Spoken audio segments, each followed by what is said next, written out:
By Arkansas, for Arkansas. This is Inside Arkansas Live. And welcome into Inside Arkansas Live here on this beautiful day here in the great state of Arkansas. I'm your host, John Neighbors, alongside Curtis Wilkerson and Andrew Ellis, and appreciate each and every one of you for making us a part of your afternoon. This afternoon, it is a lovely Thursday, and fellas, it's good to see you again. Had a great time at the Leroy last night for the live stream. For anyone missed out, it was an awesome time, and here we are once again back together. This is 3 times in a row we've done a stream in 24 hours. So we've seen a lot of each other and been around a lot of each other. It's great. Yeah, and then we're going to turn around and do this again in another cool way tonight. And then we're going to all get in a truck and go to Oklahoma State together. So yeah, a lot of togetherness here, which is good. I'm curious, are any of you guys sore after last night's athletic exhibition at the Leroy? Andrew, I'm worried about your elbow, man. I'm not as sore as I thought I'd be. Now, I haven't done anything like a throwing motion. I'm sure if I tried to throw my keys across the room, it would probably make me go numb. The thing that really disappointed me last night was my cardio just didn't hold up. I was huffing and puffing after just a few reps. I didn't like that. I need to be better. I will be better on Monday. Yeah, mine was a little bit of my arm right here from that, but that was about it. And I was actually what's stupid shows you how big of a wuss I am with my golf. I always have a golf glove when I go and golf, and obviously I didn't have one last night, and now my hands are that's sore is not the word I'm looking for, chapped, I guess, a little bit from that. So yeah, I'm a man. It's okay.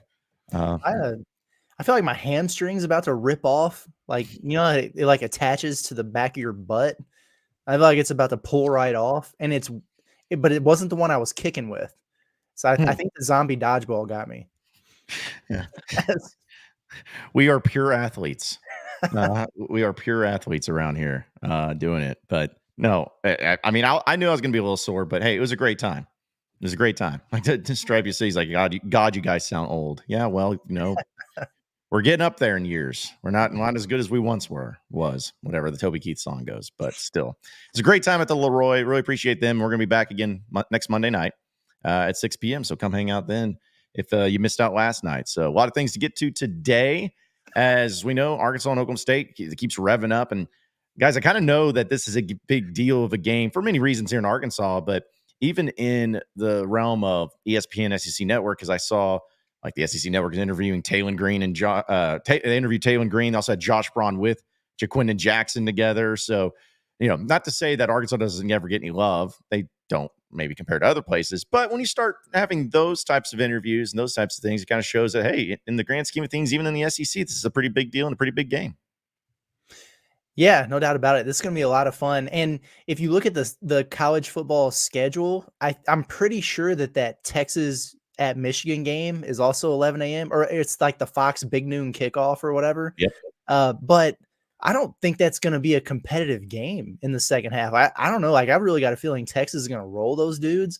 So anybody who's, I think, really looking for a fun, because I think it's going to be a really fun game and maybe a competitive back and forth, they will probably be more entertained if they tune into Arkansas and Oklahoma State. I think this game is going to be a lot of fun. And the hilarious thing about this is, and I just realized it, and it's crazy, John, because we talked about it before we even got on the show. I was very, very close coming in. I'm feeling good, almost to the point where I want to start talking a little trash, puffing out my chest and saying, you know what? Arkansas is doing this Saturday, man. But then I did look at the title of the episode because I was like, why is everybody doing this in the chat right now? I just had it. I dyslexically read it backwards. I thought it was why Arkansas will beat Oklahoma State. Now I get it. So I gotta tone it down a little bit. You're psyching yourself up to pump Arkansas off, and then turns out that's not what we're doing here today. That's right. Guys, I don't want to be disrespectful, because I actually, as much as I make fun of Paul Feinbaum, I do respect Paul Feinbaum and what he's done in the industry and the career he's had and all that. I don't really hate him that much. But to say that he phoned in yesterday's interview with Taylon Green would be an understatement. He could not have been more he was just clearly reading from a teleprompter or whatever. And he's like, well, Taylon, take me back to Saturday. And he said Saturday. That was the first question he said. Take me back to Saturday. What were you feeling? And I'm like, game wasn't on Saturday, Paul. You should know it was the first SEC game of the year since you're the SEC guy. But he really I don't know who held him against his will and told him to do that interview. he really did not want to do it. He had zero interest in talking to Taylor Green. But I think you're right, John. Like, it is nice to kind of see some of those, like Jaquin and Jackson being on the more fun show out of pocket, because they did not phone on their interview. So I thought that was cool, getting some pub for the Hogs. And yeah, I think if Arkansas comes out, I mean, you talked about, Curtis, Michigan, Texas kind of overshadowing, which I think it is going to an extent, at least in the moment. But I feel like if Arkansas comes out of this on top, they're going to be kind of the winner of the SEC. Because I don't think there's really an SEC team that has a game in week 2, I mean, besides Texas, where you could make a statement as loud as Arkansas could make if they beat Oklahoma State. Yeah, because I think one of the other good games in the league this weekend is Tennessee and NC State. But like, Tennessee should be expected to take care of business in that one, I would think. But yeah, I'm fascinated, man. I've been listening to a lot of different things to kind of try to get a pulse for how maybe national media feels about this. But I was listening to the Saturday Down South pod this morning, which I like those guys. It's a fun show.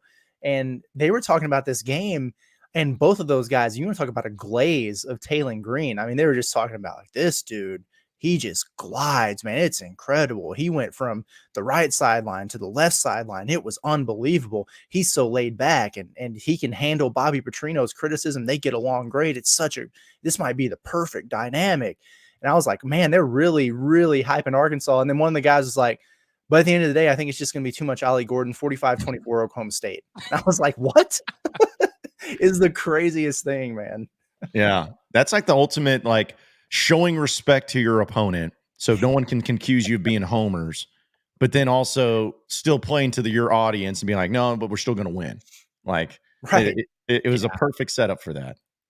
I really don't. I mean, 45-24 now, I really don't think it's going to be like that.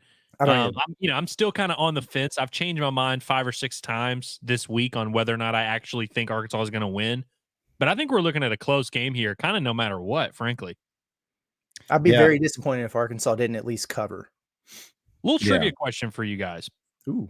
So you know how 24/7 Sports does the college football, like, team talent composite stuff?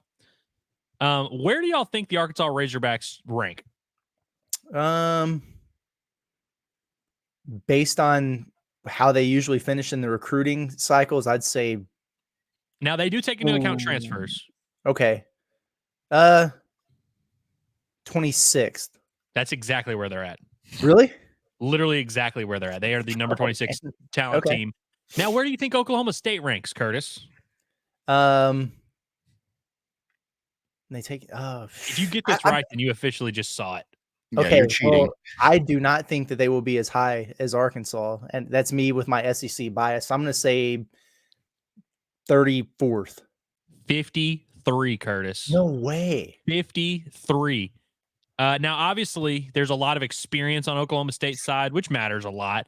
But it's not a super, like, they only have 7 4-star players on their entire roster, which I think is interesting. You know, like, not a ton of, like, if you're doing the thing of, like, the talent, technically, if there's a chance that one team outclasses the other from a talent standpoint, it'd be hard to make the argument that Oklahoma State is going to out-talent Arkansas just based on, I mean, I know 24/7, I'm not saying it's like the end-all, be-all recruiting rankings, but recruiting rankings on a large scale rarely lie.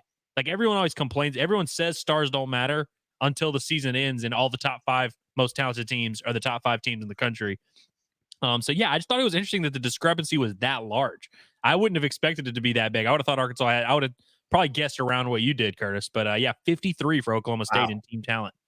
See, and that's what was going to be, like, I guess a good topic which lead into that is talking about the team in the positions and if there's any advantages to one position or group or the other.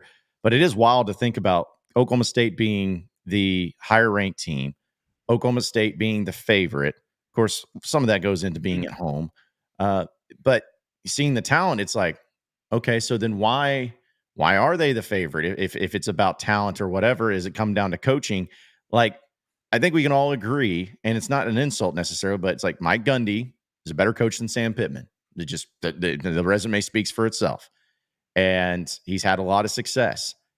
But there's still this element to me to where it's like it keeps pulling me back and forth because I'm with you, Andrew. I keep changing my mind on this, where it's like, well, I really like this position group over this position group for Arkansas and Oklahoma State, but then the coaching element comes in, but then it's the road game that comes in. But then I start seeing oh man, but are they going to stop Jaquin Jackson? This is one of the, I'm not saying I ever call it right because I don't usually, but this is one of the more difficult games going into football where I really can't figure out or have a gut feeling of where I'm going with it. I really can't. I know we did our predictions and we'll have our in-depth predictions later on InsideArkansas.com, but I cannot just go with something and stick with it. I just can't right now. It's crazy. Yeah, it's interesting. Just in some of the things I've listened to, I don't know, it's just weird to get some outside perspective. Sometimes I need that because I don't know, like we're just so entrenched every day with just Razorbacks that you almost need a different perspective and viewpoint. And some of the guys that I was listening to today were really talking about just not being sold on Arkansas's weapons for Taylon Green, like the receiving core. And the more and more I got to thinking about it, I was like, well, like, I mean, they gave Luke Has his props, obviously, but they were talking about wide receivers specifically.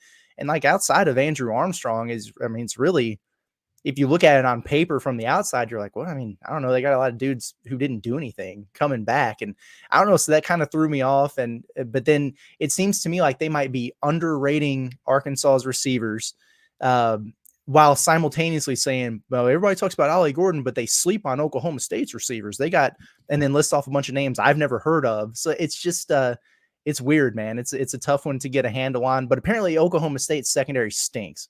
It stunk last year and they're all back. So that's what I learned about the Cowboys. Yeah, that is interesting. And I think that the point on Oklahoma State's receivers, at least when I watched them week one, that was kind of the big surprise to me where I was like, oh, wow, these receivers look super athletic. They're getting open with ease. Like they have pretty good rapport with Bowman.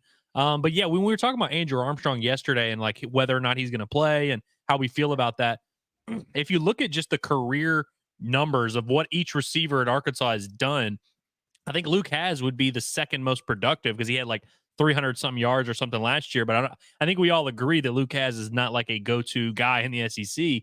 Broden, what do you have, like 130 yards? Satania, like 100 and something. So, yeah, who am I to say that these national guys are idiots for being like, hey, are we sure these guys are competent? I think that's a fair criticism. And so I think when you talk about if Andrew Armstrong is going to miss this game, that's got to be one of the bigger questions for Arkansas in this matchup. But I think we all are on the same page in that we feel pretty good about this receiver and we feel like it's better than their production would have you believe.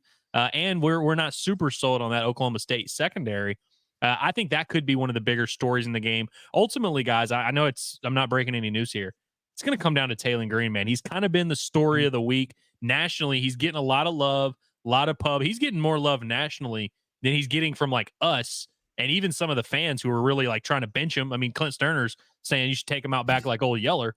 So it's going to be very interesting to see like how this Taylon Green thing, because I think that's another one where like he could come out here and look really good against Oklahoma State. And then all of a sudden, like he's going to be a guy nationally that's being talked about, him and Petrino. It's going to be a narrative. And so I'm trying to like prepare myself and try to guess what's going to be the overwhelming narrative coming out of this game. But I think it kind of that the receivers with Arkansas, especially outside of Andrew Armstrong and Taylon Green, are the X factors in this matchup. And I'm going back and forth. It's because I keep going back and forth on what I think those two position groups are going to do. Well, and you talk about the secondary for Oklahoma State, and this is, of course, just going to my love of Bobby Petrino. That should be just like blood in the water for Bobby. He's like, okay, if this secondary is not good, I know he's got stuff written up and everything. Because from my understanding, guys, and this is not me having some scoops, but from my understanding, not surprising, they've been preparing for Oklahoma State for like 2.5, 3 weeks. And because it just kind of knew what they were going to do against UAPB. So they've been prepping for this game. And so to me, if Arkansas comes out offensively, especially, and with Taylon Green, and they put together, it's a methodical drive or even a big drive where the passing game is clicking, like right off the bat, guys, I think Arkansas wins this one big because to me, that's what it's going to come down. Like you said, Taylon Green, we know that they can run the ball. We know Taylon Green can be with his legs, but is his accuracy there or whatever? I think the game plan that Petrino's going to have, if he can get that confidence for Taylon Green early, I think it's going to be a big game for him. I think it's going to be a big game for this offense, and that's what's going to be worrisome because if Arkansas's offense can't get anything going in the first couple of drives, it may not be their day, and it may not be a good game for them. I just want to touch on this comment real quick because I do agree that you can't really like use last year's stats to, project what this year's team is going to do, especially the receivers, because that offense is a completely different situation. But going off the same thing, it also doesn't guarantee that they're good. You know what I mean? Like, because we do this all the time where we're like, hey, this guy, he sucked last year, but it was only because of that. So, it doesn't necessarily mean they're going to be good. It doesn't magically mean that Broden and Satania and whoever else, CJ Brown, whoever you want to get, go is guaranteed going to be able to get open against Oklahoma State. And so, like, I think that it just kind of comes down to it where we're still in this stage of unknown variables. We're waiting for these guys to kind of show us who they are. We're waiting for, y'all ready for this? The cream to rise to the top. I think this week we'll have a much better understanding of who the real guys are at receiver for Arkansas. Yeah, and it's looked good in practice, but when the real bullets start flying, that's when you find out about your team. Exactly. It's cliche day here, and John's still got to come up with his. But I to the Taylor Green point, I agree. Like it all comes down to him. The question here is Green accurate enough to take advantage of the poor secondary of OSU? It's I mean, that's a good question. That's part of it. But to me, it's less about the accuracy and more about just limiting the big mistakes. You know what I mean? Like if Taylor Green goes out there and he misses some throws and he only completes 60% of his passes, that doesn't keep Arkansas out of winning, this football game. But if he goes out there and he throws a couple picks and lets that secondary off the hook, and then puts Ollie Gordon back out on the field, then you're in trouble on the road. And so like, it's, it's like the most common key in the world. Like, hey, win the turnover battle, but it's really true. And in Taylor Green's, instance specifically, Bobby Petrino can draw up whatever he wants and he can have some bangers out there, but he's got to make the throws and not even just that so much as just not make those back-breaking mistakes. And people point out Bowman, it's like, well, he had 15 touchdowns and 14 interceptions. Well, that's a lot like Taylor Green in the Mountain West last year. So he has to be on point and limit those mistakes if Arkansas is going to get out of there with a win. Well, and you made the greatest point too. Like we talk about Bobby Trino and what he has played up and all that. Look at the UAPB game, first play of the game. That's a perfect play call. Had his man, should have been a touchdown, and it wasn't.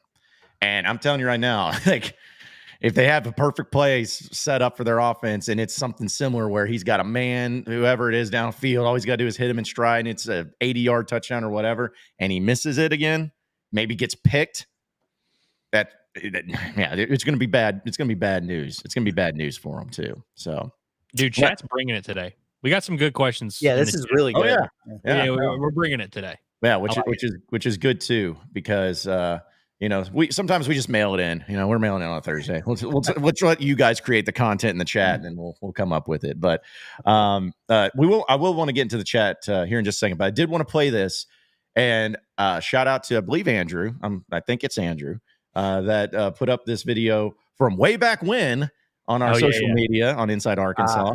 And also Oklahoma State fans and people have gotten a hold of this from Cuddy, right? Is his nickname Cuddy? Yeah. Okay, I wanted to say Doobie, but I was like, nope, that's not it.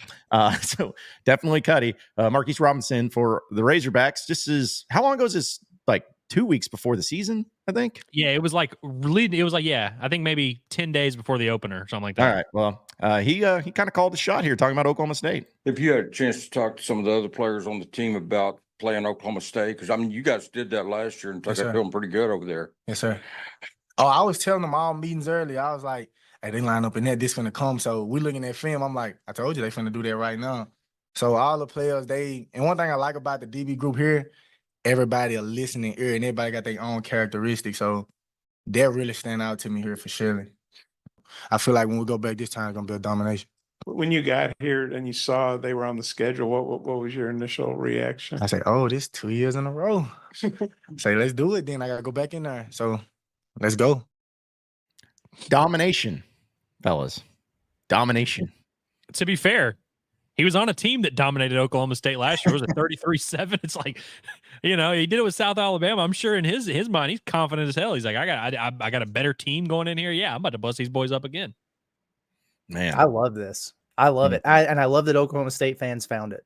Yep. Yep, because they are upset by it or saying, "Oh, bulletin board materials." Like maybe, but if he can back it up, then calling it domination though is quite the thing. I love that. Just dominate. It's going to be domination.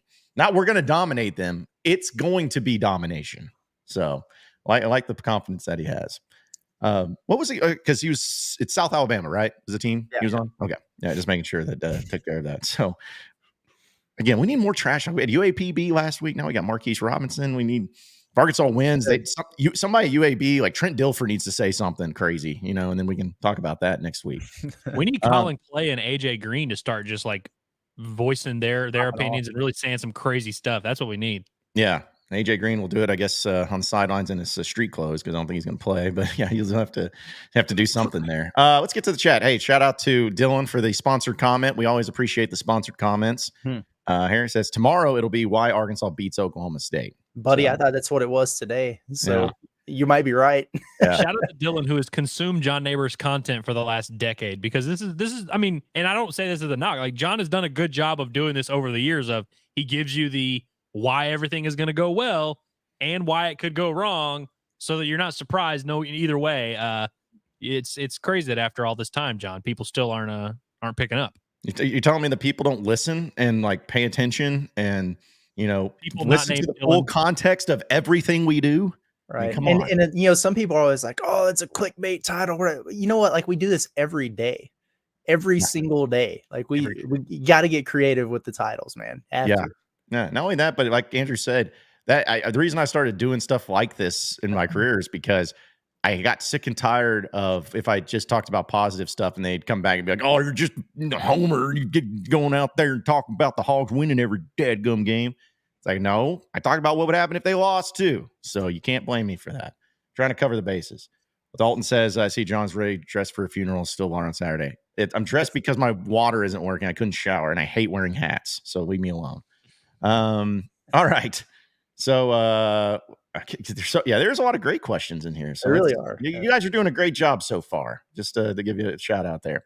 It comes from Zach. He says, "Do you guys think not knowing what Arkansas has actually gives us any advantage, especially considering most people feel like we know exactly who Oklahoma State is?" I actually started thinking about exactly this last night because so much of the conversation, and for me included, has been, well, it's week 2 and you don't really know what Arkansas is, but you know exactly what Oklahoma State is because they've got all their starters returning. It's the same team from last year, blah, blah, blah, blah. And so on one hand, it's like, well, they're probably further along and more in sync and clicking a little bit better. But what you see is what you get. I mean, and so I think it's easier to prepare for Oklahoma State right now than it is Arkansas, especially, in Oklahoma State, they played an FCS school too, but you can learn more from watching tape of Oklahoma State and South Dakota State than you can Arkansas and UAPB.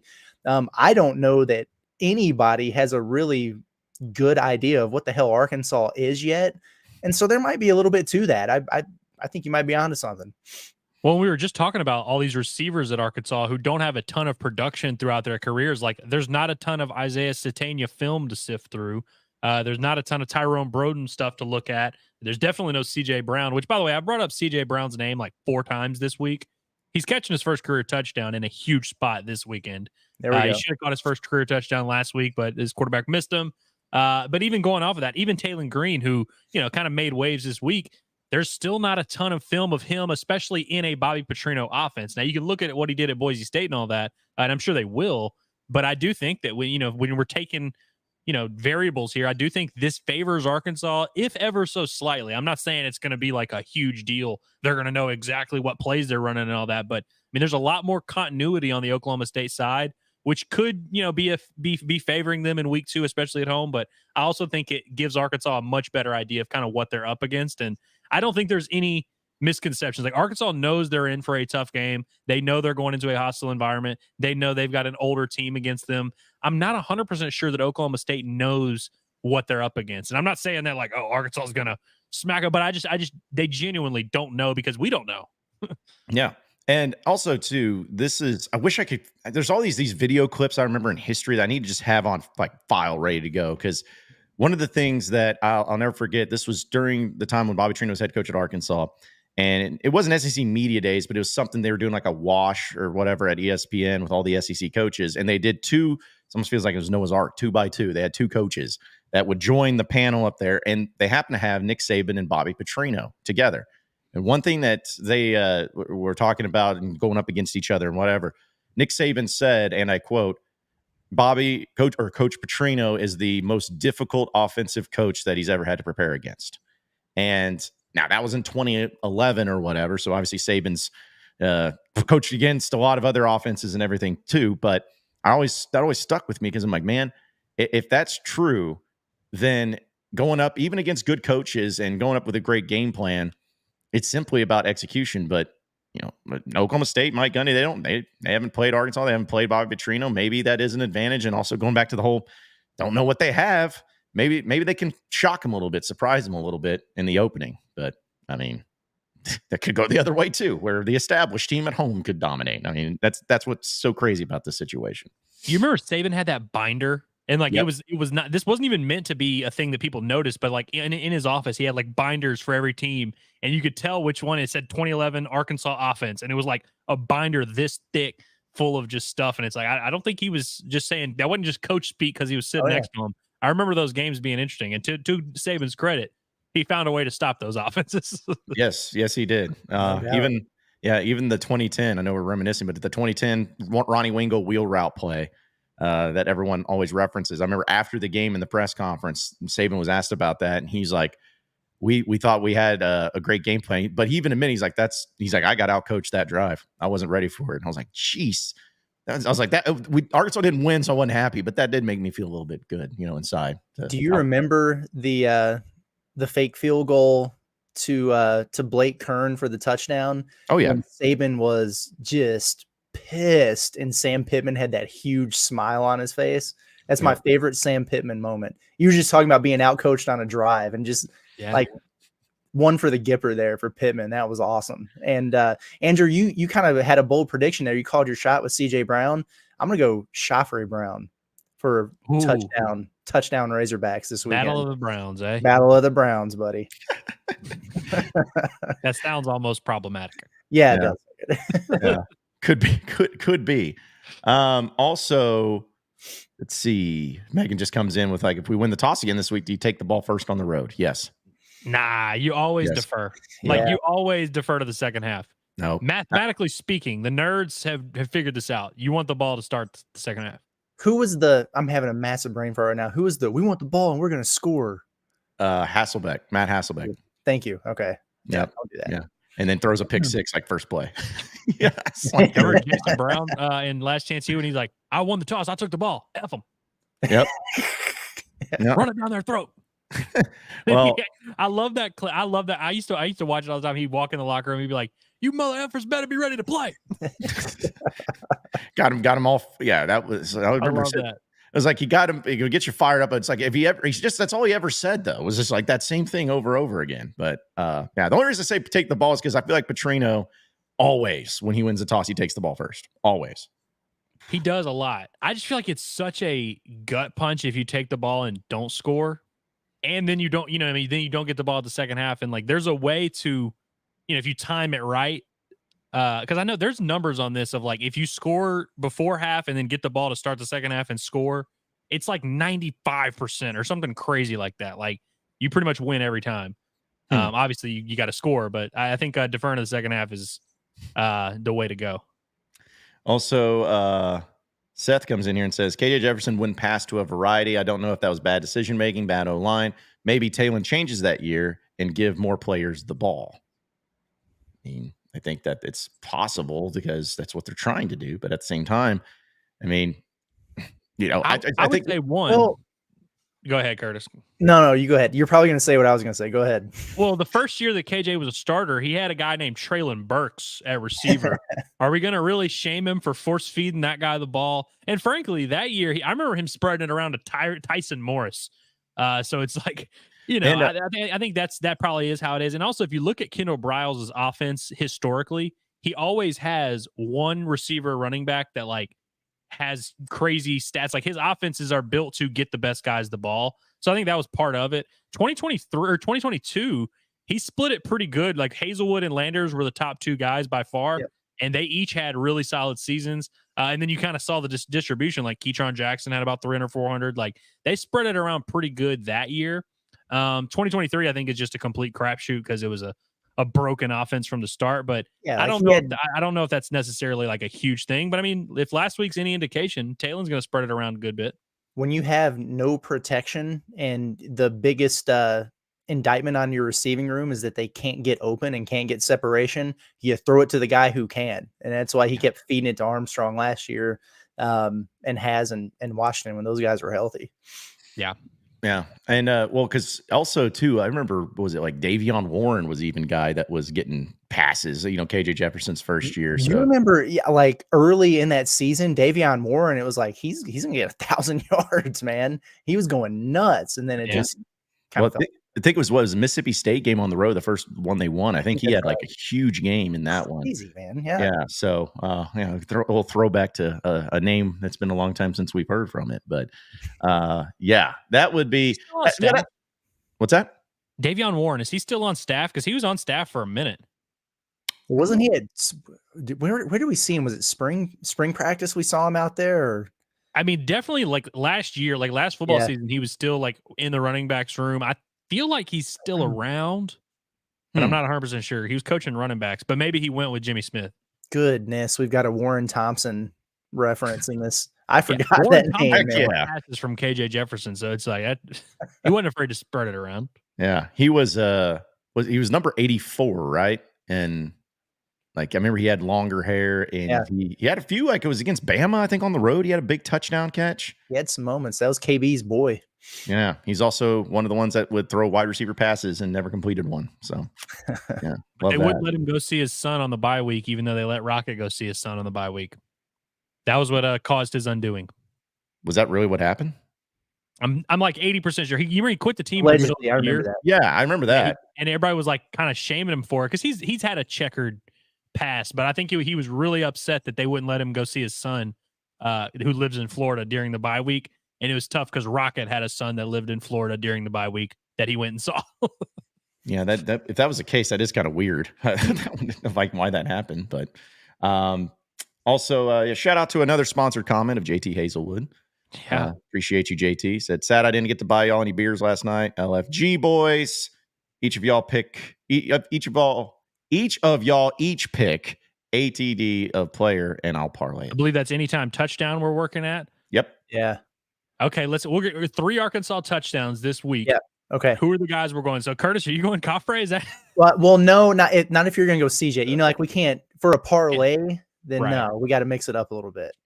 I mean, Jaquinnon's getting in the end zone, right? Yeah, Jaquinnon's absolutely has to be one. Taylor? I mean, I was going to say Taylor Green. Yeah. So Green, Jackson, Luke has. Yeah, Luke has. I mean, I know that's chalk, but it's like, if you're going to anytime touchdown parlay, well, right. I mean, Arkansas is going to score 7 or 8 touchdowns. So, I mean, I'm going with Has because, hey, when this is going to be, well, that's maybe not be his only time, but him going into his home state, friends and family there. That's right. I think he's going to show up big time. So I'll take Has in that one. But there you go, JC. Profit. Yeah, we just won you some money. You're welcome. The 3 best players. We really dug deep for that, man. That's what I was laughing about when I first said. I was like, I mean, I feel like it's pretty easy and obvious of who we. But now we can do a victory lap on Monday and be like, see, yeah, we projected the we 3 most likely options. Yeah, we know ball. I do like this question from Hunter Ratio, even though I think we've probably talked about it. He's like, who do you try to get the ball to if we need a last-second score to win the game? So setting it up this way, Arkansas has possession. There is less than a minute to go. Arkansas is down 4, and they are on the 16-yard line, like something like that. Like who are you going to? Is it going to be a certain target, wide receiver? Like what do you do? How do you do this? I'm still going Has, regardless of whether or not Andrew Armstrong plays. Just because who knows if Andrew Armstrong, we're getting peak Andrew Armstrong. I think I'm going Has. I feel like he's the biggest mismatch problem that Arkansas has. Exactly. Yeah, I agree with that 100%. if we have to be different, yeah. If it's, I mean, obviously it was closer to the goal line, then just hand it to Jaquindon or let Taylor cook. But yeah, right there, if it's not Has, this feels weird, but I might throw it up to Broden. I mean, he's That's what I was going to say. 7, man. So 6'7", yeah. That's what that was going to be mine, Broden, just because if you're that tall, I don't care what anyone says, that's an advantage. Like, because last I checked, I don't think that there's any defensive backs that are 6'7" on Oklahoma State. So that has to be an advantage. And you just go and give him a make a play. So yeah, but Has is not a bad option. He's not a bad option whatsoever. That one would work. Also, I like this one from Kingsley. About his, he said he almost named my son. It is Koff. Is it Koffre? Right? Is that how you say it? Koffre, I believe. Koffre, that's what I thought. Okay. Very important person in Egyptian and African history, rooting for him to get into the end zone this week. Very cool. There you go. It is a cool name for sure. It is. That's the thing, is like there's been some, I know we get brought up the other day, but and pretty much all the time, I think he got brought up in the chat already today, but Rohan Gaines is still like one of my favorite names in Razorback football history. Rohan. Yeah, just like don't mess with the Rohan. Yeah, yes, like that. And then hearing when he did that 100-yard pick six on CBS, you got Uncle Vern Lundquist, Rohan Gaines, just hitting it. I loved it. Also, Heartbroken Hog comes in and says, if we lose a close, hard-fought game, do y'all still see a path to 6-6? Yeah, I mean, I see it a little more with more clarity than I did before the season started. Like after watching a few of these teams play, even though you wish, like Andrew said yesterday, like you wish some of these SEC teams that stunk it up last weekend were on Arkansas' schedule. But, like I just after watching A&M and LSU, and again, like those are not bad losses, by any means, but they're beatable. Like I don't think there's any reason why Arkansas wouldn't be able to compete and or, come out on top in one or both of those games. If you don't get the Oklahoma State swing game, then you got to pick one off somewhere else. And so it's got to be something like that or catch a Tennessee at home or whatever. Does it complicate things? Absolutely. Is it still possible? Sure. Yeah, I can still see it happening. Yeah, let's say they split A&M and LSU, which I think is like fair. Like they'll probably be around the same betting line in both those games. Let's say you split and you beat Mississippi State on the road because they've kind of mailed it in when they realize it's not their year. Then you just got to win one you're not supposed to win, which I think like Missouri is a candidate for that. At Auburn at home, they're a candidate for that. What'd you say, Curtis? At Auburn. At Auburn. I mean, they're one of those games where it's like you'll be not the favorite, but it's like it's not an unwinnable game. You got to win one you're not supposed to. But yeah, I think there's definitely still a path. But like you said, it gets a little bit harder to predict or to see it if you lose this one. Let me, it's not like a prediction or a bold thing or anything like that, but I'll tell you this. If Arkansas loses against Oklahoma State this weekend, the best case scenario that they will get to is 6-6. They're not winning 7 games if they lose this weekend. Like that's not going to happen. That's probably fair. I'd probably agree with that. If you lose to Oklahoma State, best case scenario is 6-6. And that's why this game is so important, because you don't want to have to be after week 2 being like, oh crap, we got to find a way to make up for this game somewhere down the road. Like you just don't want to be in that position. So also Steven says, what player shows up that no one is talking about? I mean, I like this one. So I've been thinking about it. I'm going to go with a weird name because we've talked about this guy a lot this offseason, but this week we have not said his name once. Xavier Sori. Y'all remember him? Starting linebacker, perhaps one of the best players on the team on the defense. Like they kind of need him to be a dude. I think in Arkansas's first real game, if Arkansas is going to have any chance of slowing down Ollie Gordon this rushing attack, I think he's going to have to rack up like 10, 12 tackles, be flying sideline to sideline. I think he's going to be the guy that we come away from this game and we're like, oh, okay, Sori is that guy. He looked good last week, but he didn't play a ton because it was, of the situation. Some of the other linebackers kind of stole the show. I think it's going to be the week where we're like, you know what? Xavier Sori's a guy. I like him. I like that. I mean, what can Brown do for you? We've talked about the 2 Browns at wide receiver already today, who really haven't been talked about a whole lot. So one of those guys steps up that could fit the mold. Who else? I mean, it's because it's hard because I feel like we talk about at least so many players. It's hard to say like who's no one talking about. I was like, well, we've talked about it, but I don't know. Like, if what was that? Rodney Hill. Yeah, that's not a bad pick. It's not Maybe. I don't bad. see anybody talking about Rodney Hill these days. Yeah. I kind of like the Ty Washington angle, man. I still like imagine if in this game, because we talked about the mismatch of Luke Has and the great tight end, like what if that's the case where they're just feeding the two big tight ends that they don't have an answer for? I mean, I could see that happening. Somebody in the chat a minute ago, I think they were responding to us talking about like who do you go to if you're in the red zone or whatever late.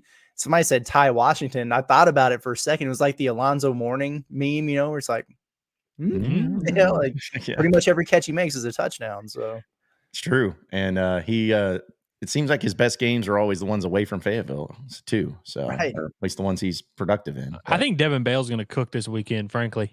there we go. He's gonna have one punt that like genuinely changes the game. Like he gets it inside the 7-yard line. Yeah. Punter of But the if he week. does maybe he does a fake punt and then he ends up killing it. Like that would be Just throws a dot mhm. like that. Yeah. Because here's the thing. I was looking back on it and I could be wrong, but I tried to do research in this because it's all about the Petrino things. Petrino never ran a fake punt that was successful at Arkansas. He always failed them. So hopefully That was Bielema's special. Yeah, that's what Bielema was really good at, was that. But no, that's Every coach has their strengths. yeah, they do. And maybe Petrino's is not the fakes, not a big fake guy. And appreciate the Stripey's Wig says, honestly, doing this show so many times a week, you guys do a good job of not being overly redundant and boring. So good job. Thanks, man. We try. I do appreciate that because I always kind of worry about it. And then we get on these streams and we find out it's like, oh yeah, we got plenty to talk about. Well, and you guys in the chat also help with that. You know, 100%. it's like we've got our list of things we want to talk about and everything like that. But then you guys start coming with questions that we haven't answered 15 times already in the week. Then yeah, it keeps it fresh. So keep doing that. Yeah, I will say, and it's funny because I did Sports Talk Radio, a 3-hour Sports Talk Radio show every day for like 6 straight years.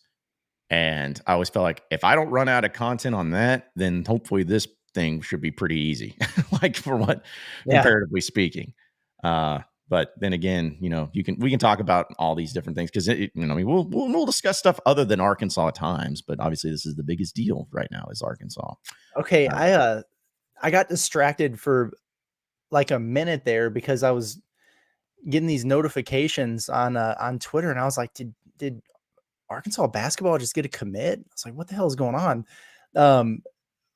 So this tweet comes out and it says, after a meeting with @Coach Cal Art, Jean-Baptiste Badone will transfer and has signed with Razorback men's tennis. So Cal's out there recruiting for everybody. Wow. Is. And there's a picture of Cal and I guess the tennis coach and whoever this tennis player is, like a visit pick or whatever. So the man talks to Coach Cal and commits to the tennis team. How about that? You love it, man. Like, I want to know, like, now I have so many questions. Like, how did that go down? Was it something like the tennis coaches set up? Was it the guy, the player's like, man, I really want to talk to Coach Cal? Was Coach Cal just like walking by? He's like, hey, you out here for a visit? Well, let me tell you why you need to come here. Like, I want to know the backstory behind that. And here's the deal.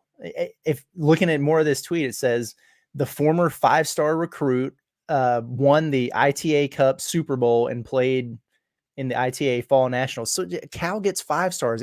The sport does not matter. It's just what he does. How about that? But it had me in a blender for a minute. I was like, wait, what's going on? Do we have breaking news? Or they just get some random transfer in September? What's going on? No, tennis. What are the chances he tagged the wrong coach? Like he didn't mean to tag Cal. Well, Cal's in the photo with him.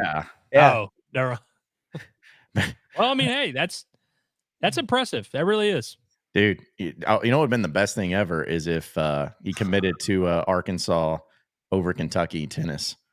And that would get the Big Blue Nation people really fired up, triggered by that.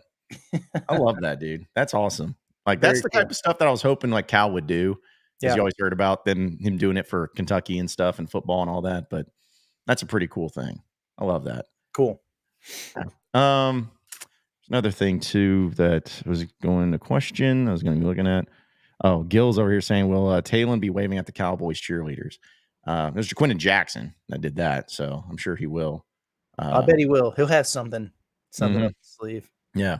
Because I'm sure you guys saw his thing on Out of Pocket or whatever, where he was asked about it, and he was like, I wanted to score on that side of the field, on that over there. I wanted to make sure that happens because I got something for him. So I mean, it was a plotted out deal that he wanted to go over there and wave to the cheerleaders. I saw a tweet that was hilarious, and it was the picture of that happening, and it was zoomed in so you could see behind the cheerleaders into the crowd, and it was like breaking. Quentin Jackson did not wave at the UAPB cheerleaders.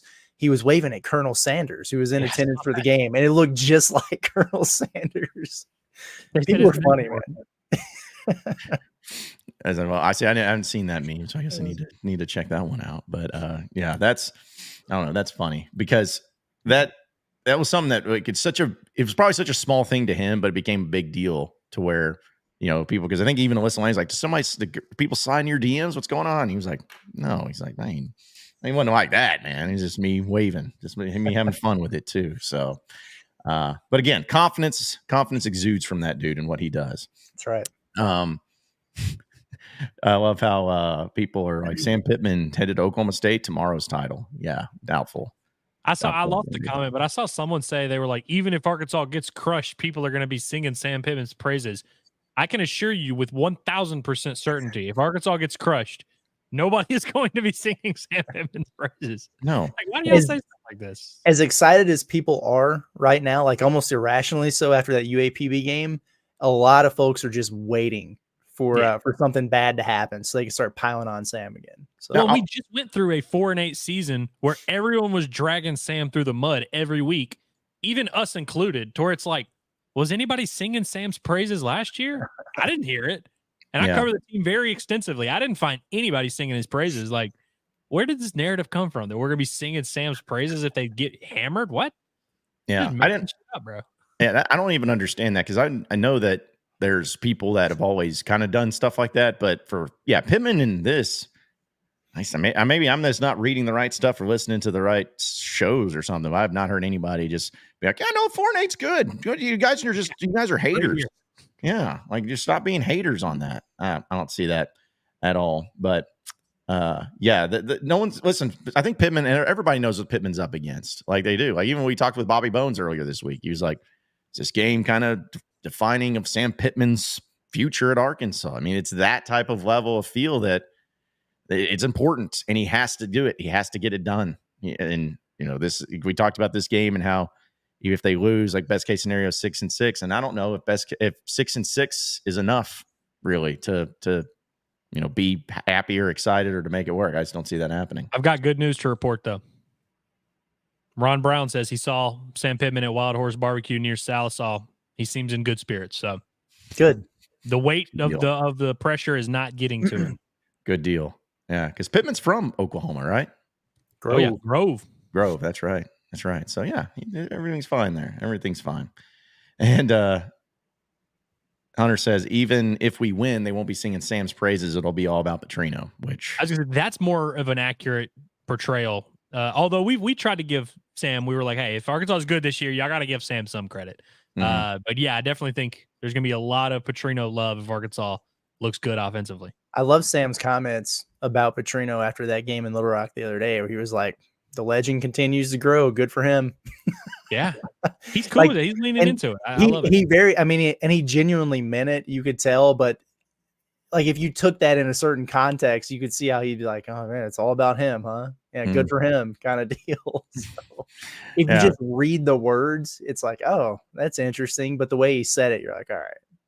See, that to me is like why I really think that this is going to work and be good with Sam. Like, because I think he just really wants to win, and he does not care about how it gets done or who is doing it. He just wants to win and get out on a high note. And also the people that say Bobby Petrino is going to be the next head coach, stop it. It's not happening. It's not happening. So I don't know why that keeps getting brought up, but Bobby himself is not even like campaigning for that. No, he doesn't want to. He could be a head coach right now if he wanted to, but he doesn't. I did want to kind of like go back to with the title of this stream and look at it from that perspective, because I'm sure people are wanting to know more about that and get to Debbie Downers. But still, the reason that I titled it "Why Oklahoma State Will Beat Arkansas" is because it's a bringing it back down to earth and actually looking at it from the perspective. Because I'm actually gonna I did an interview yesterday that's going to be posted later this afternoon, so be on the lookout for it. with the guy who owns Pistols Firing, which is one of the big digital media websites over there for covering Oklahoma State. And, just kind of getting an idea of what Oklahoma State does and what to expect. Because we know about Ollie, we know about all of that. But listen, they're having conversations over in Stillwater and in Oklahoma territory that they're like, oh, we're going to win this game. And in fact, after talking with him, the confidence is very high where they're like, oh, this is a game that Oklahoma State should win and win easily. So that was the whole point of doing this, is because we can sit here and talk about, hey, the great things and positive things, even critique things. But I mean, there's a lot of reasons to believe that Oklahoma State will win this game. Not just the other way around. There's reasons to that. But is it simply just Ollie, or is it simply just the team? Is it coaching? Like, what are the biggest reasons why Oklahoma State wins this game against Arkansas? Well, I mean, they're at home. For one, that helps. I think the other big factor, and it's whichever way you want to look at it, but it's the experience and the continuity. I mean, at the end of the day, I think it's easy to say, well, are they really that talented? Oh, they don't play in the SEC, whatever. But this is still, despite whatever we saw against South Dakota State, a team that returns 20 starters off a group that went to the Big 12 championship game last year. The Doak Walker Award winning running back and an offensive line that averages 24 years in age, and they all had 750 snaps last year. There's just a ton of continuity and familiarity and the same coaching staff and the same dudes who had a lot of success last year against an Arkansas team that stunk last year. And maybe they're better this season, but you just don't know yet. And so advantage Oklahoma State. I mean, I think it's very fair. There's a reason why they're, I don't know what it is now, 7.5, 8.5 point favorites. I mean, that's kind of as they should be in this situation, honestly. Yeah, I mean, I want to just clarify that, like, I still haven't made my mind up on terms of like who's actually going to win this game, but I agree that like it's hard to overlook the variables here. I just think there are less unknowns with Oklahoma State. We think Arkansas's front seven, after an offseason of them kind of building out that roster a little bit, we think Arkansas's front seven is better than we thought they were going to be in the spring, for sure. But we don't know yet. We haven't seen them tested against a legitimate run game, a legitimate offensive front, which Oklahoma State appears to have. We think Arkansas's secondary has enough pieces, but we don't really know. We definitely didn't see them tested last week. And again, we talked about the receivers earlier. We believe Arkansas's got a good chance for guys like Satania and Broden or Monte Harrison or whoever to break out, but we haven't seen it yet. And Taylor Green, we're confident that he's a good fit for this offense, but we have not seen him tested truly. Definitely not on the road and against a team as talented as this one and experienced as this one. I think all those reasons you just mentioned, Curtis, the experience, the being at home, the having a coach who's just been there forever. Like there's a standard kind of already in place. It's just a safer bet with Oklahoma State, frankly. And that's, again, I'm not saying that's the bet I'm going to make, but it is the safer bet. The team that has, all the 6 seniors on the offensive line, the best running back in the country, all these returning starters. I think there's just less unknown. And so we think Arkansas has a good chance in a few of these key areas to be pretty good. But until you see it, it's really hard to know definitively that they're going to go on the road and it's in what's going to be a pretty tough environment and get up for an early game, which someone asked us in the chat yesterday or the day before that was like, when's the last time Arkansas has gotten up and played well for an early road game? I really genuinely, I'm trying to think, I think that Bama game last year might've been 11 a.m. and they played pretty well in that one. But I can't think of many road games for Arkansas at 11 a.m. that have gone well. The two that come to mind are Mississippi State in 2022 and Bama or in Georgia in 2021. It's a tough situation to play your best ball. If Arkansas plays their best game, they can beat a lot of teams. They can beat this Oklahoma State team for damn sure. But it's really hard to be super confident that they're going to come out there and put their best foot forward with all these unknowns. Yeah, no, that's a good point about the early mornings or the morning games, because I even think, in fact, Auburn of 2021, one of the games that Arkansas should not have lost, because Auburn was not the good team that year at home. That was an 11 a.m. game that they lost. So maybe there's something to that about having these early games. But the thing is, there's no excuses for it, man. Oklahoma State's got to get up early too. They got the early game, so there's no excuse for it. And I guess that also leads into my next question, guys. that we've done matchups, we've done everything, but is there like one advantage position wise or anything that you 100% without question, without any doubt, have confidence that this thing Arkansas is 100% for sure better or has an advantage than Oklahoma State in this one thing? Because I don't know if I have confidence in any of that. Yeah. No. Yeah. The only thing I can maybe think of would be Arkansas's run game against Oklahoma State's front, which has some talented players in it that Sam Pittman and Colin Clay have talked about and all that. But it seemed like South Dakota State had enough room to run the ball against them. I think they averaged like 4.5 yards a carry. Nothing crazy. I would be stunned if Arkansas couldn't run the ball at least a decent amount. But that would be the closest thing that I'm like definitively, because if you look at Oklahoma State, it's probably that secondary that we talked about, but I can't confidently say that these receivers that might be missing Andrew Armstrong are guaranteed going to light them up, even though I do think there's a decent chance they do. Yeah. And I can't go to the run game because I can't buy into the offensive line yet. Yeah. After, I can't do that yet. That's Especially the only reason why. Yeah. And I did want to bring this up just real quick. It's dropping ingredient says Oklahoma media looks at Arkansas as a mid-level bottom tier SEC team. It ain't just Oklahoma media. I mean, that it's like pretty. They are that. that. I mean, right now. Yeah. Yeah. Well, that's don't want to be, shouldn't be, but and that can change. I mean, these things change all the time, but it's like as of right now, that is the world we live in. Yes. Yeah. Well, that's what, and I'm glad you brought that up because I wanted to bring it up too. Like, this is me saying it of all people. It's because you are a mid-level, lower tier football program right now in the SEC. But like Curtis said, you don't have to be, you shouldn't be, because there was just a few years ago, people felt that way about Missouri because of how they played. And do they feel about that right now? No. A few years ago, people felt that way about Ole Miss. Do they feel that way now? No. It's not like this whole idea of like tiers and programs and all that.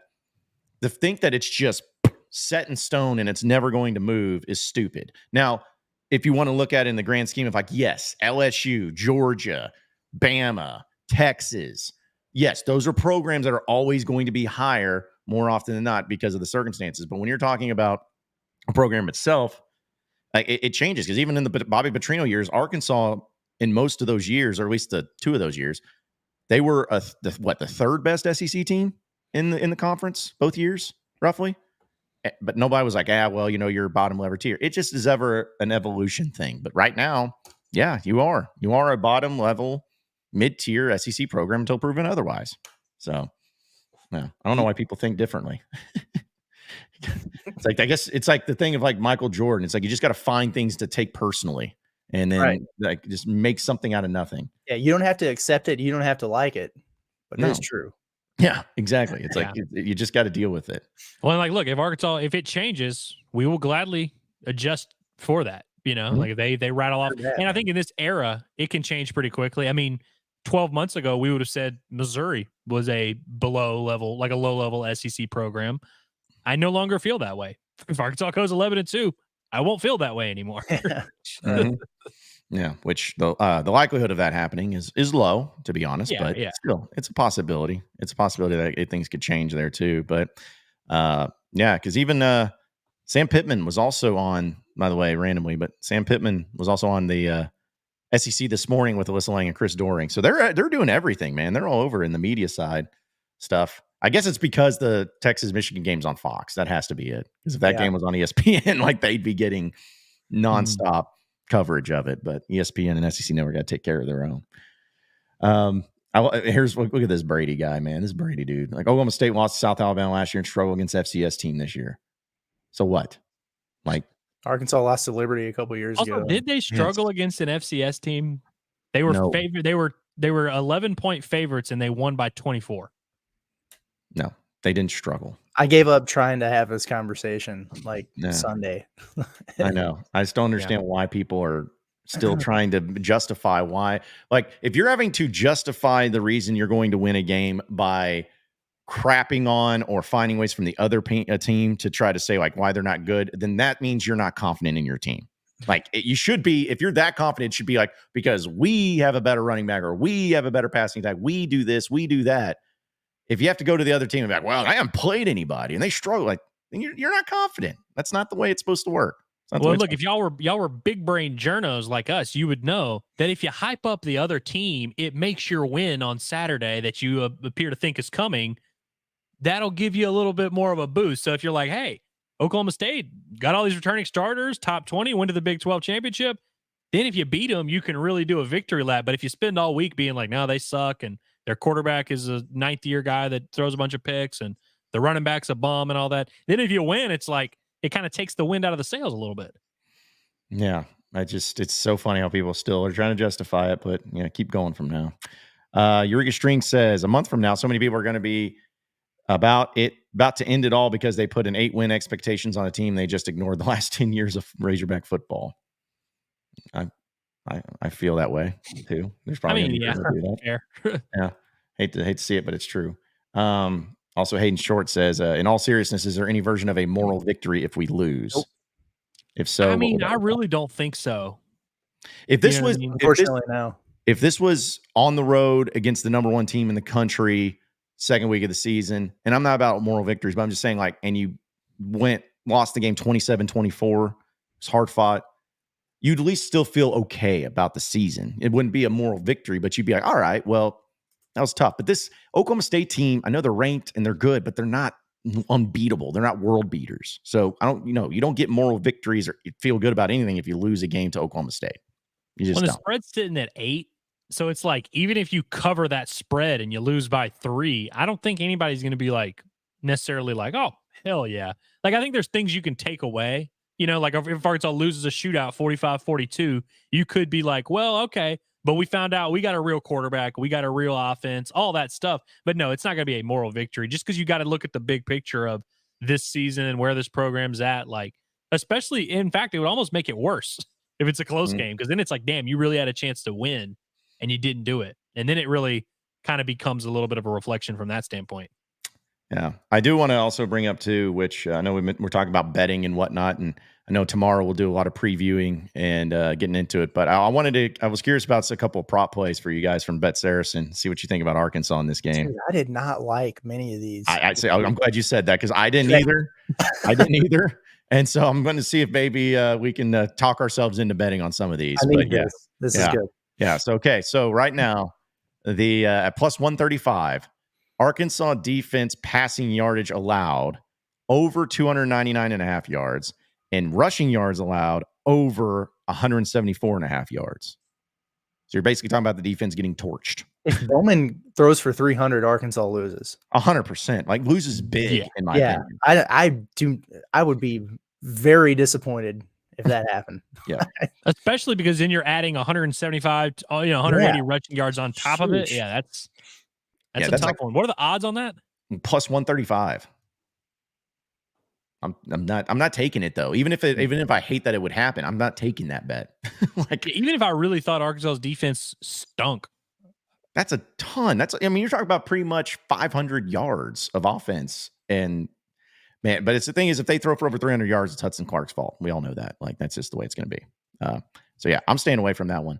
How about Nico Davier? This is plus 140. Nico Davier, total tackles over 5.5 and over half tackles for loss. 6 is a lot of tackles for a D lineman. And I know he had 4 or 5 last week in one half, and he was all over the place. I think he's still going to be splitting time with Junkaj, at least according to the depth chart, the ever so important depth chart. Mm-hmm. I don't think he's getting 6 tackles, man. That's a lot for a defensive end. Yeah, I think I'm with you on that one.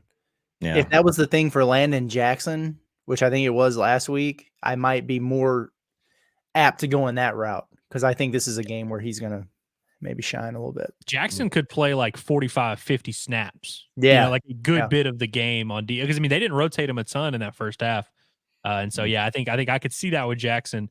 Weirdly enough, with Nico, if you put it at 1.5 tackles for loss, I would probably like that more than the 6 tackles, if that makes sense. Yeah. Right. I would too.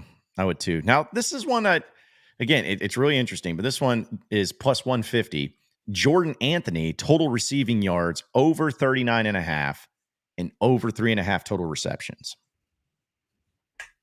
Wait, If Armstrong's out, that's not a bad bet. I mean, he had pretty much that. I think he only caught 3 passes, but they went to him. They were targeting Jordan Anthony a good bit in that first half. give me those one more time. Jordan Anthony total receiving yards over 39.5 and over 3.5 receptions. Oh, well, plus 150. maybe. I still don't know if he's. I don't know, man. Yeah. Like if Armstrong plays, but it's like, is Armstrong, Broden, and Satania, are those really the dudes? Is Jordan Anthony really next up? I don't know. I just don't know. Any of the wide receiver props, to be honest, I'm not really going to change. I do. It's just so tough because like the next one's plus 165. Tyrone Broden, total receiving yards over 34.5, which I like, but over 6.5 total targets. That's something. Now he was targeted like a bunch. Now that's another one. Again, if Andrew Armstrong's not playing, these are a lot easier to talk myself into because I think if Armstrong's not playing, Broden's probably getting targeted 8, 9, 10 times. I'd feel, and he would definitely hit the over on receiving yards unless Arkansas just can't move the ball. Yeah, and that's the reason I'm not touching is just because of the Andrew Armstrong element. Like I just don't know. Twice in that UAPB game, Green threw to Broden, missed him, and then went right back to him the next play. Like he was very, very strongly looking at targets. I feel great about if Armstrong's not there. But let's be real. Andrew Armstrong's playing Saturday. We agree? Yes. No, Curtis? Nah? I wouldn't just guarantee anything. So I'm not guaranteeing it, but I feel like all this is going to go out the window when we place all these bets on these other receivers. And then Andrew Armstrong plays 60 snaps. Yeah, he's out there for every single play. Well, here's one for you, Andrew. Talking about kicking. Kyle Ramsey, total field goals made over 1.5 and over 44.5 longest field goal. Ain't touching it. Ain't touching it. Plus 185. Yeah, I cannot get the over 44.5. Andrew made a 44.5 yard field goal last night. He did. Off camera, though. I missed it whenever the lights were on. And I think Ramsey might be the same thing. He might make one at practice this week, but that doesn't mean he's going to make one in the game. I do think he's going to make 2 field goals. In fact, I'll guarantee that. Okay. Guaranteed. I should have had the Charles Barkley button for the guarantee. I think they're both going to be inside 40 yards, though. I agreed. Yeah. I think he's going to hit like a 25 yarder and then like a 33 yarder. Yeah. As long as he makes them, that's what's most important because people still don't know much about that. Okay, so how about this? We're getting to some obviously higher odds, but Arkansas offense, this is at plus 200. Arkansas offense total first downs over 20.5 and over 11.5 rushing first downs.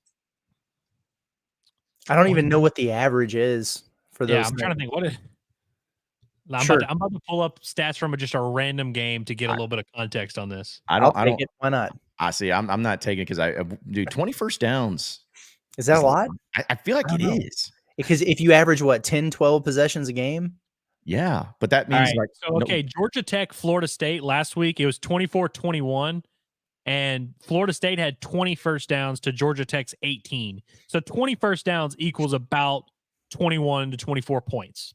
And so is Arkansas going to be a big play offense, or are they going to nickel and dime them down the field? You know? I think they're getting over on the first downs. I think both teams are going to score a lot. By the way, someone asked about the over under, which is now all the way up to 62.5. Sheesh. That means there's been a ton of action on the over. I think we could be seeing a track meet.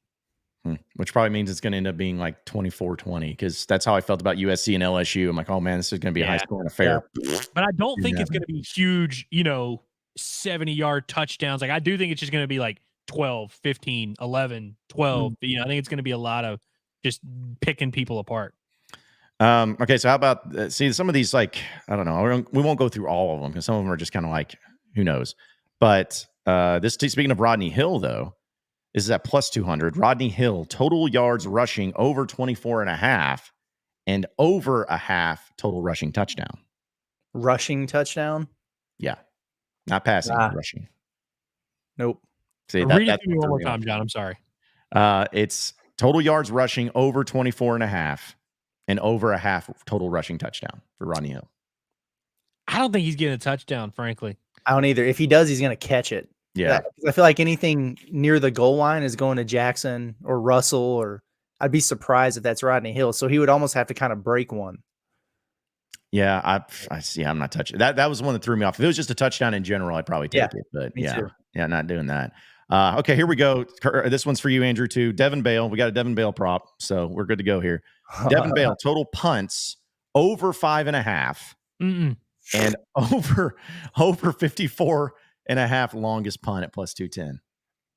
5.5. He's going to have a lot of punts and he's going to be booming them. Yeah, I don't know. I think he's going to have like 3 punts and one of them is going to be a doozy. All right. And it's not going to be a 60-yard punt. It's just going to be like 48 yards, pins him inside like the 6. Yeah, I'm not taking that one just because that's a lot of punts. Like if it was 3.5, I'd probably take it, but I'm not doing that. Okay, so this one is the one that maybe I don't know if you saw this, Curtis, is maybe you're feeling good, but I feel good about this one. Plus 260. Actually, I already took money on this.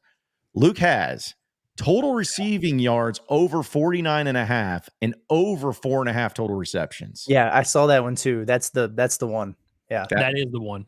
Yeah. Mm-hmm. Plus 262. Like that should be easy money in my opinion. Giving away money. Yeah. Yeah. I mean, I guess the receptions is the issue here, but I mean, he had 3 and he really was, and he was targeted 3 times last week and he caught all 3. And it was a game where he didn't play hardly that much. I think he could catch 7 or 8 passes this week. Yeah.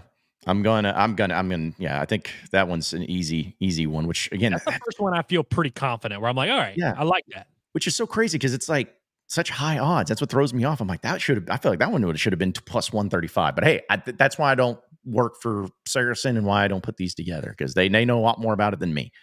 Another one for plus 300. Arkansas offense. This is another one I'm feeling good about. Arkansas offense. Over 264.5 passing yards and over 149.5 rushing yards. I don't hate feel good. I feel good about it. I might hate it. Is it the passing or the rushing? How many times has Taylor Green thrown for? But Curtis, how many times has he played for Bobby Petrino? Exactly. How many times has he played against a real team? But here's the thing: if Arkansas is losing, like they're consistently down by 7 to 10. They're going to be throwing like he's probably going to end up throwing 38 passes. What was the number? He's going to be throwing a good bit. Yeah, it was over 264.5 passing yards and over 149.5 rushing yards. I think the rushing yards. He did that 0 times last season, and he had 300 once in his first year as a starter against Colorado State. Yeah. So. On the road against the top 20 team, like that would be. It's not even more about I'm not saying he's going to play well. Even I'm just saying if Arkansas is down by 10 for most of the second half, they're going to throw the ball a lot. How many times? Because they threw it a lot last week, like just straight up pass attempts in a game they won. They finished with like damn near 40 pass attempts as a team. I just think they're going to be throwing the ball a decent amount, and so it's like I could see him having one of those games where it's like 27 for 42 for like 270. Yeah. And now Arkansas loses. You know what I mean? Like Arkansas loses 42 to 30 and he throws for 270 and it's like a lot of like kind of, you know what I mean? Like it's not even like he would have to play that well for him to hit that if Arkansas loses by a touchdown or so. Yeah, I don't know. Like I like can we agree that we like the rushing yardage though? Like 149.5. Yeah. Yeah. But in the situation I'm describing, that would also make it a little bit tough on the rushing for them to get that. But okay, I think they would have to get the rushing kind of in the first half and then the passing in the second half as they're trying to come from behind. Okay, so let me ask you this. Odds on that? That one's at plus 300.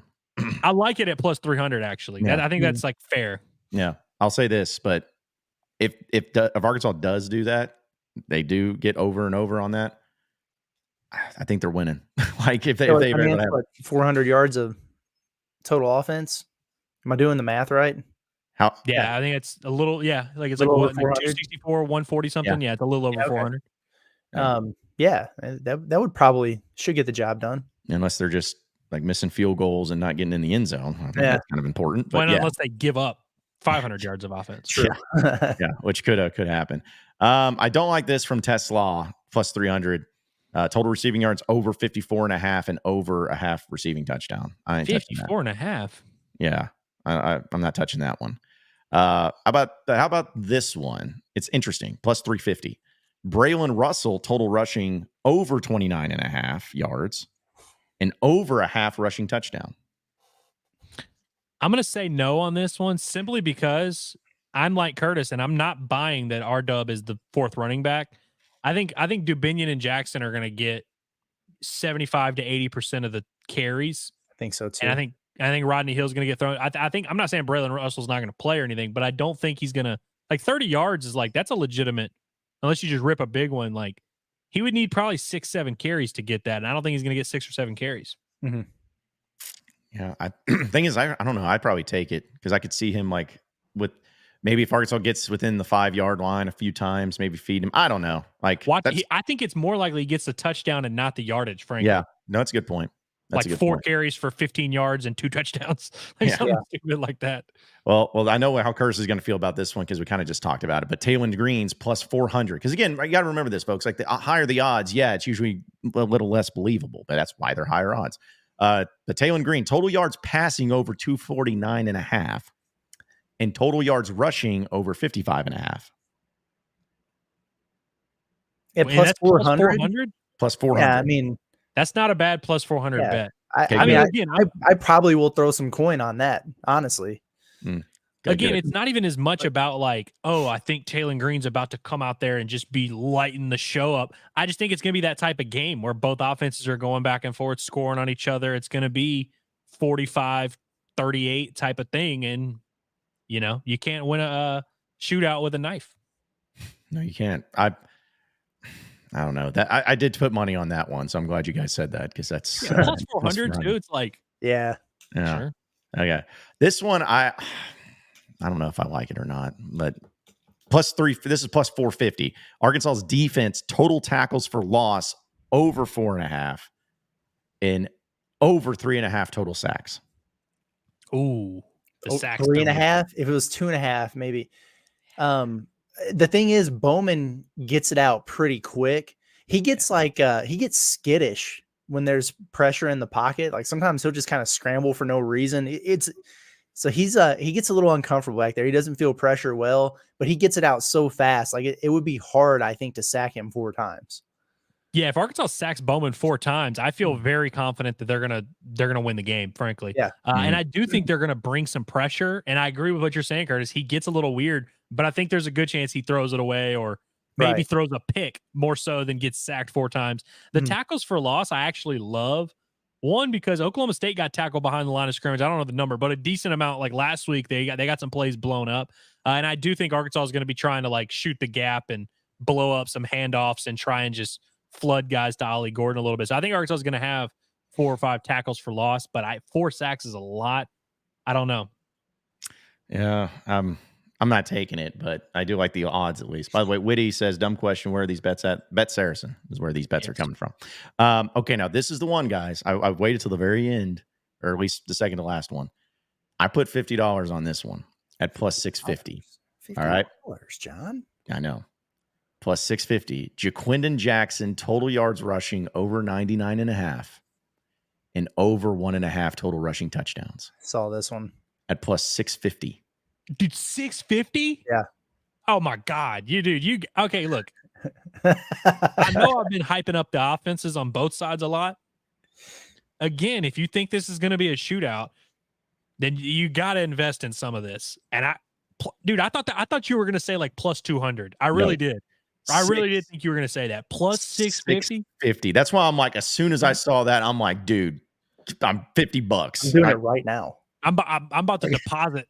I'm about to deposit. So I got to get my Saracen up and running for the weekend, bro. This is I know. I was like, really, I had to keep double checking it and being like, am I reading this wrong? Is it some like sort of little thing? But no, like that is to me as sure. I wouldn't say surefire bet, but that one's pretty dadgum good. I love how we're just on our phones right now. Like, I got to put this in right now. Yeah, let me make sure. What moves? But yeah, plus 650.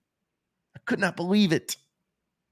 That's crazy. If it was, because I would feel like if you were going to do something like that, the over 1.5 total rushing touchdowns, okay, like probably stick with that. But I was thinking over, 129.5 rushing yards or something like that. But just getting to 100 yards.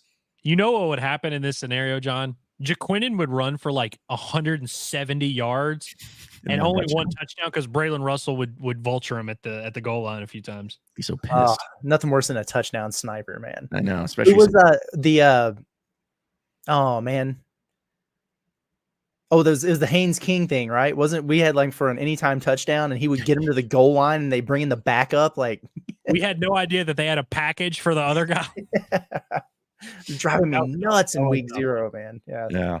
Well, because as far as all the other props, like I mean, there was a couple of them, but that one to me, I was like, dude, that's that could be a good payout right there. And let's be honest, and at least I wouldn't be. None of us would be surprised if Jaquinnon Jackson had over 100 yards and 2 rushing touchdowns, right? No. Yeah. No, not at all. So that's why I did it. All right, and the highest odds is at plus 800. Arkansas defense, total interceptions over 1.5 and over 1.5 total fumble recoveries. No. Four turnovers? 4 turnovers, and it has to be 2 and 2. I don't like fumble recoveries. I don't either. Yeah. That's literally like just betting on a coin, like whether there's going to be a car accident on MLK today. Right. It's just one way to go with it. Yeah. I guess. Yeah. Yeah, it could happen. Someone could run a light, but I'm not going to sit here and anticipate it, No, I wouldn't either. But yeah, so there's a few of the props. It's pretty good. And we'll see how it plays out. I'm sure it'll go well. I'm sure I'll win money on it. It's good stuff right there from Matt. I got Saber metrics here from Matt. He says Oklahoma State only got sacked 13 times last year, and all of those weren't Bowman because of the QB rotation for the first 3 games. That is also, by the way, a lot of people cite our Oklahoma's September struggles, which are, fair, but also it took them a while to figure out their quarterback. I mean, Ollie Gordon, I think he barely played in that South Alabama game. And so it took them a while to kind of figure it out. Yeah, it took them a minute to make him the feature back last year. And the same thing with the quarterback situation. It took them a while. And it is weird because that it's not just a narrative. I mean, it's true with Oklahoma State's early struggles in seasons. It's just kind of been a thing for them. If they were ever to not do that, it would be in a year where your entire team returns. But, they doubled up the spread or almost tripled it, of what was expected against South Dakota State. But there were some things, and in fairness to everyone who comments, about it, like Gundy was pretty open about it too. Like some stuff that he wasn't super crazy about, like the rushing and getting push and everything like that. Like, he identified as an area that they need to improve on, even though their running back did have 126 rushing yards and 3 touchdowns. But the point is, if they ran him 28 times against South Dakota State, dude might get 35 carries in this Arkansas game. I really think they're going to feed him like crazy. And if you keep him from breaking off the big plays, that's fine. But it's almost like a death by 1,000 needles kind of thing. They just keep leaning on you with that dude. Well, another thing is, I think that also speaks to a little bit of how they feel about Bowman. I don't think and he actually played pretty well last week, but I think you hit it there that like when push comes to shove, I don't think they're super confident in him. I think they're going to be handing the ball to Ollie Gordon a good bit. The 13 sacks is also interesting to me. One, that's a really low number. Like I like Arkansas, I remember in 2015 was around that number, and that was like the offensive line we talk about as like the best in the last 20 years or whatever.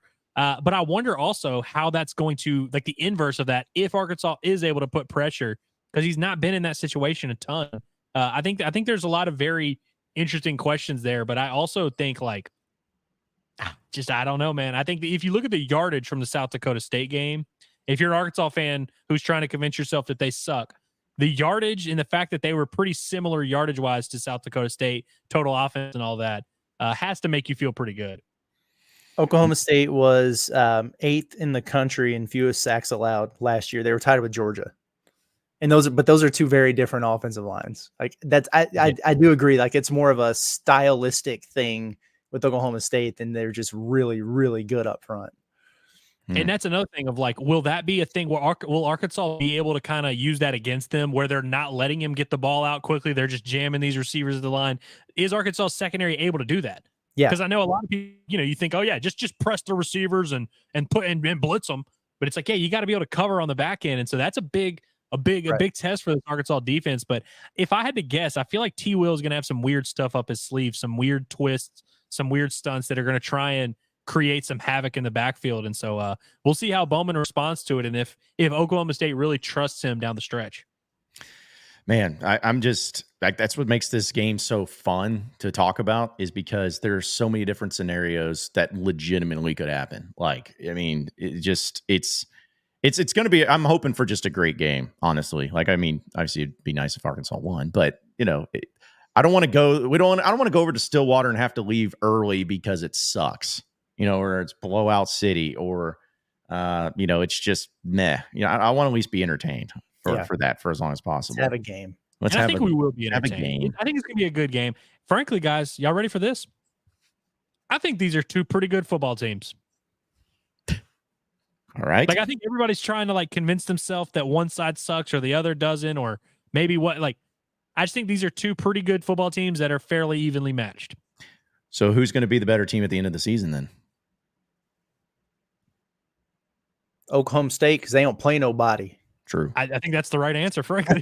They're going to face less resistance. I didn't say who has more wins. I'm just saying who's the better team. Because what's their toughest game in the Big 12? Utah, I guess. Freaking Kansas. They have to go to Utah. That's a tough one. Yeah, Utah would be. They play UCF, Gus Malzahn, and KJ Jefferson. You gotta watch out for them for sure. Sneaky. It's a sneaky. I'm about to have their schedule put up here in 12 seconds. 12. Okay. Very specific. They go at Tulsa after this. That's a trap game. Then they get Utah at home. At K-State is going to be a little bit tough. Although I'm just going to tell you right now, Kansas State is losing this weekend to Tulane. Go ahead and book that one. Tulane as good as they have been. Home, that's a win. At BYU, I'd assume that's a win. Although BYU, you never know. BYU is a double-digit dog against SMU this week. Yeah, that is, and it's on Friday, or is it Friday night? I believe Friday night. Mm-hmm. That's going to be an interesting game. I'm going to watch that one to see what I feel about that, because SMU looked a lot better last week, but they were shaky week one. Yeah. There's not a ton of super tough games for Oklahoma State. Like, they finished the season with Arizona State at home, at TCU, which actually is pretty tough. Then they have Texas Tech at home coming off a bye week, and then at Colorado to finish the year. Oklahoma State might win 9 games by being pretty good. Right.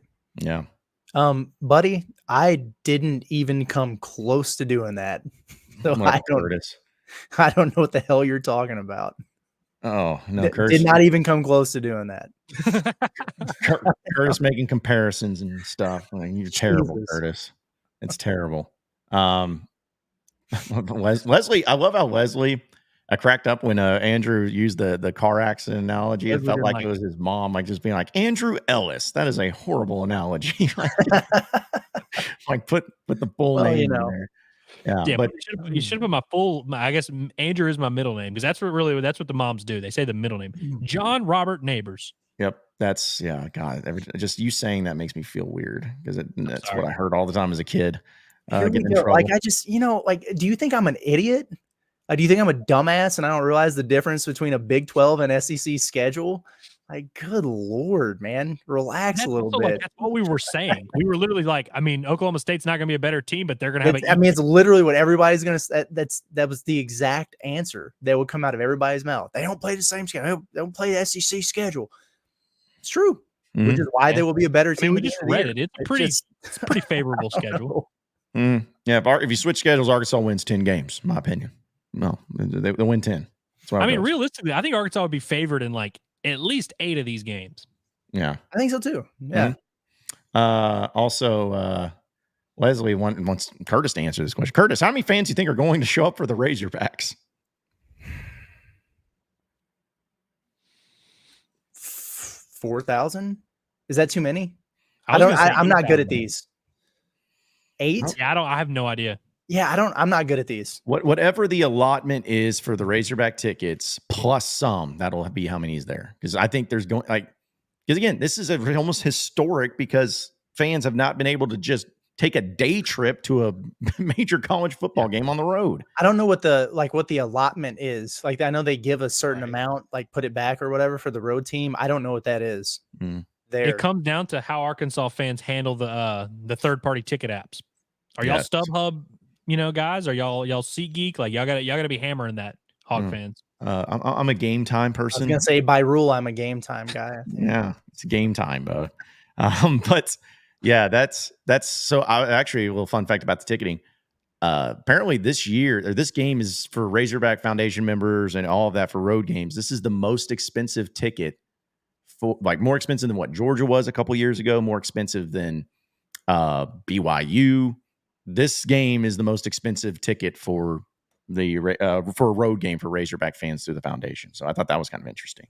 That's interesting. But either way, well, fellas, any final thoughts before we roll out of here and get ready for our EA Sports College Football 25 live stream simulation tonight? How do we think that's going to go? Dude, okay, I'm telling you, please. Maybe I need to adjust the settings. I won't, but I was like, I'm going to be mad if we do this simulation and then like it's just Arkansas getting just trounced. It could be a downer, man. Rig it for Arkansas. We got to. But I was going to say, everyone that's all worrying about, hey, what's going to happen in this game? Get a first glance tonight. We'll get a full real scouting report that's better than anyone can give you. We're going to see what the AI can come up for us. And I look forward to watching it, man. I'm going to have a bowl of popcorn. I'm ready. Yeah. I don't know how it's going to go. And who knows, if it goes really well, then I'm sure that people will start like using it. But hey, the simulation said that this is going to happen. So, but it'll be fun though. We start that at 8:00 tonight, folks. So hop on the live stream. We're not coming in with like, all right, so here's the topics we're going to discuss. Like we're just watching a game and hanging out. We'll talk about what you guys want us to talk about. Yeah. That's kind of what we do. Yeah. We'll just have fun with it and enjoy it. So be sure to subscribe on our Inside Arkansas YouTube page, as well as all of our social medias. We'll be streaming there. Check out our website, InsideArkansas.com, continuing to put out all the content, getting ready for Oklahoma State. And just as a reminder, folks, we're going to be at Eskimo Joe's right after the game in Stillwater. And I'm sure it won't be packed at all with everybody. So it'll be fun though. It'll be fun. So for Andrew Ellis and Curtis Wilkerson, I'm John Neighbor. Same sports show, same sports channel tomorrow afternoon. We'll see you folks tonight at 8 p.m. for our EA Sports live stream. Have a good rest of your day. We'll see you then.